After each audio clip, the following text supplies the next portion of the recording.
Now at 5, Kansas lawmakers debate anesthesia assistant licensing requirements.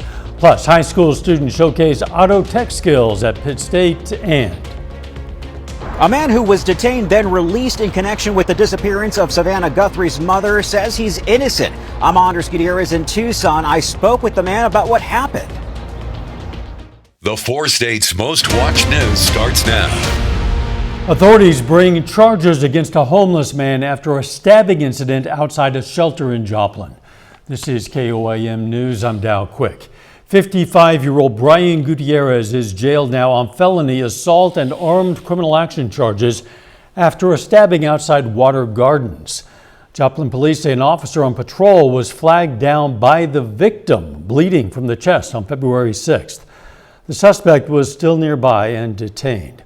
Court records say Gutierrez was carrying 2 knives, one with blood on the blade.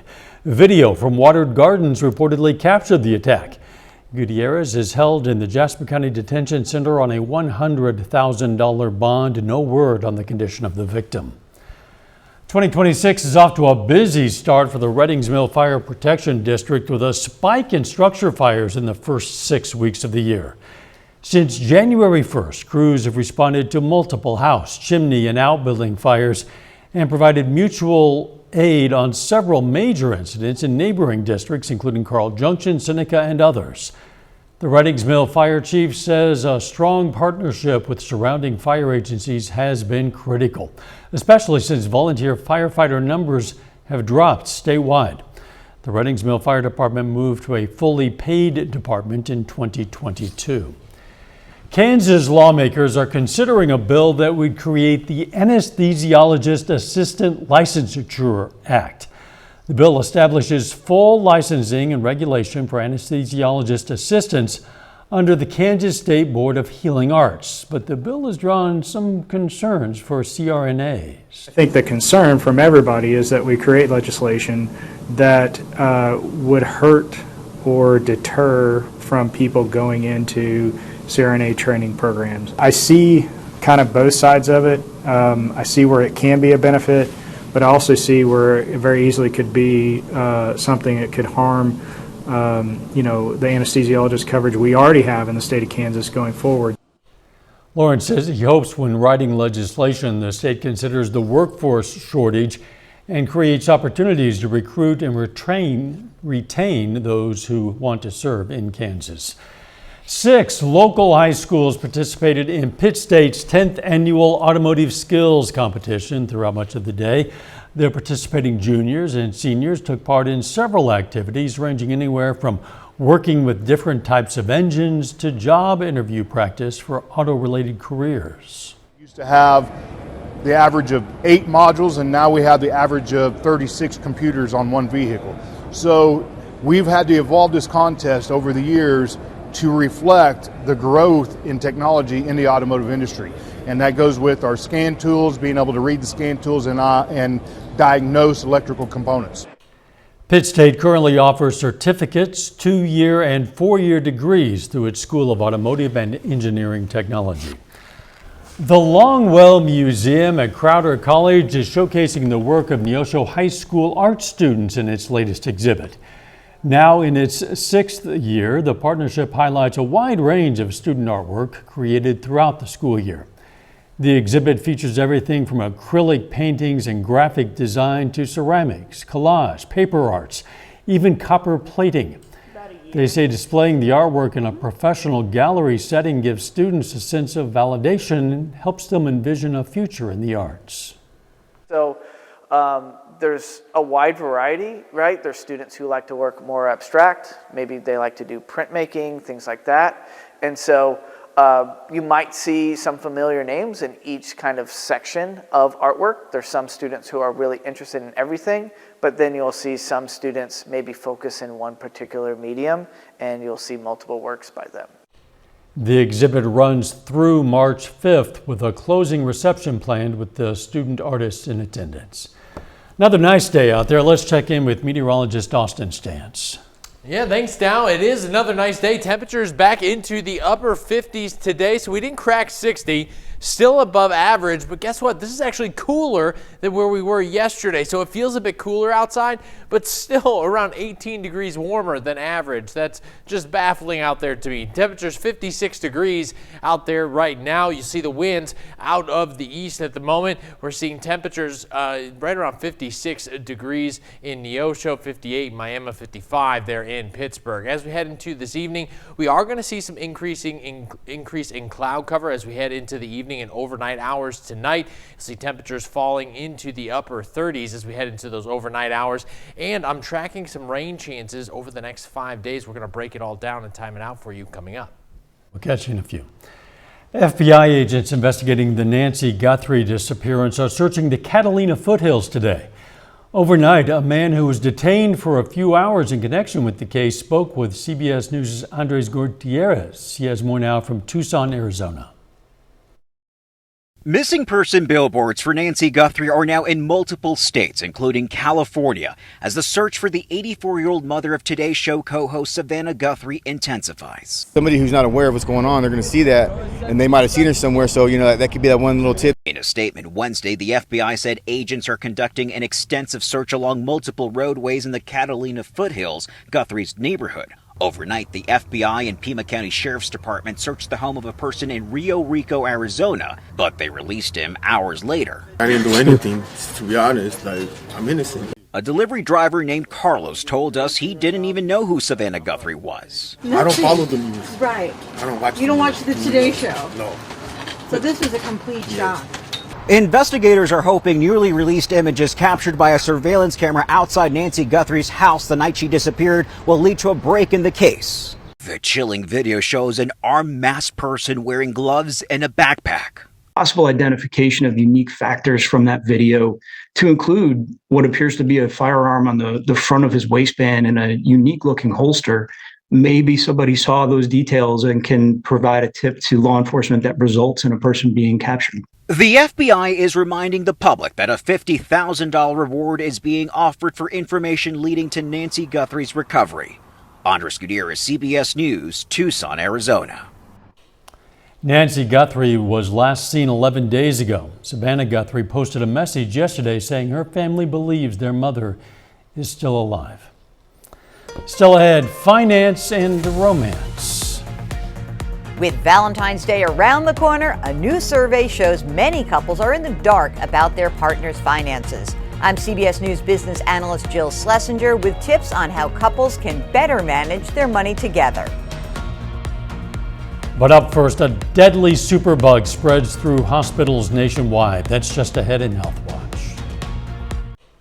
Topping today's Health Watch, a dangerous fungus is spreading across hospitals and nursing homes nationwide.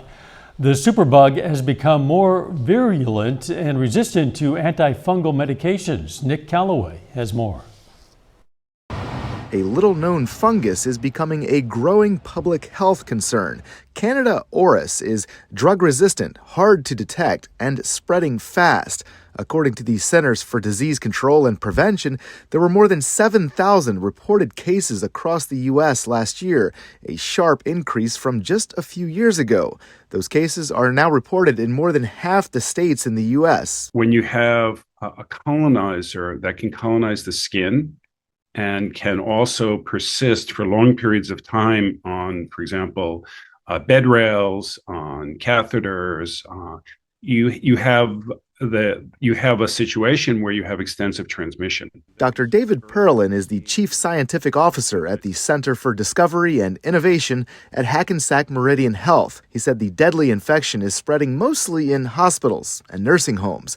Patients with a severe underlying illness are most vulnerable. Hackensack Meridian Health published a medical review last month that warns the fungus is becoming more resistant to antifungal drugs. And sometimes we get drug-resistant forms where there are no more antifungal drugs that are available to treat it, and that's why it's being called, quote, a superbug. Researchers say outdated diagnostics often misidentify the infection, which delays treatment. While researchers are testing new antifungal drugs, experts say early detection and strict infection control are the best defenses right now. Nick Calloway, CBS News, Nutley, New Jersey. A new study finds long COVID could be linked to Alzheimer's disease and dementia. NYU Langone health researchers say long COVID might cause swelling that damages a critical brain barrier, which could be a warning sign for future cognitive decline. More research is needed to see if researchers can predict which long COVID patients are at risk. And that is a look at today's health news. A little bit later, our pet vet on call. Hi, I'm Dr. Eva Dudek from Parsons Pet Hospital. Coming up, we got a fun fact about how platypuses feed their young. And warmer temperatures return to the forecast, but guess what? Wet conditions aren't far behind. We're going to time everything out coming up. Here's your Skywatch weather forecast from the trusted Roper Kia Weather Center. Well, temperatures have consistently been above average, so it feels like spring has arrived. But we're not done with winter just yet, but we're also going to see some spring-like changes heading into the forecast in terms of wet weather. Now, off to our far west here, that's our next weather maker out there. That's not going to bother us until the weekend. What we do have here is the stationary front that some warmer air is going to continue to move east and bring our temperatures back up as we head into Thursday and Friday. So some cloudy conditions beginning to move in. We're going to expect this to become a little bit more cloudy as we head into the overnight hours. South of 44 right now, still getting some sunshine out there. Looking at our Indigo Sky Casino and Resort Camp, you can start to see some of those clouds just beginning to move in out there, but still getting a glimpse of some sunshine. Probably a good setup for the sunset tonight. Get some nice light scattering out there. As we head into this evening, temperatures will fall into the 40s right around 9-10 o'clock tonight. Then we'll start heading down into the upper 30s as we start approaching those overnight hours, increasing cloud cover as we start approaching the early morning hours of our Thursday. So overnight tonight, 39 degrees, partly cloudy skies. It's cool, but above average out there tonight.